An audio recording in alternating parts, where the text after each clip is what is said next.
Здравей, мило тефтерче! Това съм аз, твоят най-добър и единствен приятел. Бързам да ти разкажа една случка, която видях и която ме натъжи така, както не бях тъжен отдавна. Всяка вечер, прибирайки се от работа, минавах пеша по една и съща уличка. Тиха, подредена, с много красиви и големи къщи. По тази улица винаги беше светло. Всички прозорци грееха, лампите светеха топло, а от всяка къща се чуваше живот. Хорска глъч, детски смях, радост, гласове. Навсякъде. И това ме радваше. Затова минавах оттам всяка вечер, като че ли за малко се стоплях от чуждото щастие. Но една вечер нещо беше различно. Отново всички къщи светеха. Отново се чуваха смях и веселие. Само една къща беше тъмна. Спрях се.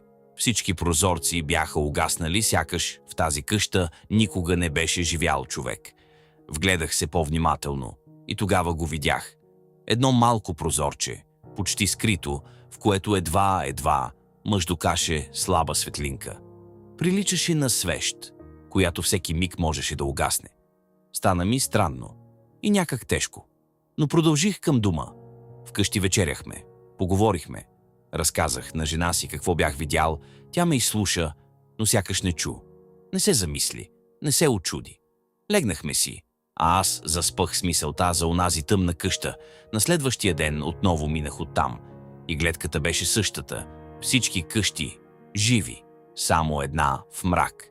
Отново разказах вкъщи. Отново тишина. Легнах си с тази мисъл, станах с тази мисъл. Цял ден на работа тя не ме напусна. Защо къща, която до вчера светеше, сега е потънала в тъмнина? Какво се случва вътре? Реших, ако и тази вечер е така, ще разбера. Броях минутите до края на работния ден. Сърцето ми биеше още преди да стигна до улицата. И да, всичко беше същото. Смях, радост, детски глъч и една тъмна къща. Тръгнах към нея. С всяка крачка страхът и любопитството се смесваха. Не знаех какво ще видя. Приближих се, сложих ръце на малкото прозорче и надникнах. Това, което видях, ме изплаши и ме разби. Малка стаичка. Вътре детско легло. В него спеше малко, красиво дете. Спокойно, невинно. А на пода седеше баща му, свити колене. Глава наведена между тях. До него малка свещ почти догоряла.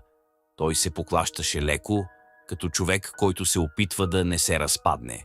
Тихо почуках по прозореца, за да не събудя детето. Когато мъжът вдигна глава, видях, че лицето му беше обляно в сълзи. Сърцето ми се сви. Повиках го да излезе навън. Той ме погледна.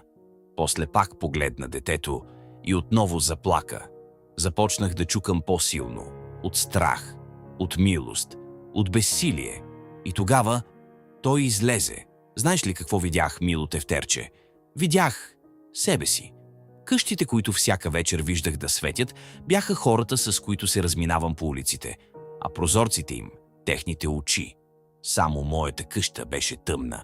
Тя беше моята душа, малката ми жукаща светлинка. Това бяха моите уморени, разстроени очи. А детето, което спеше спокойно, това беше моето сърце. Всяка вечер споделях. Всяка вечер показвах прозорчето, но никой не пожела да надникне вътре.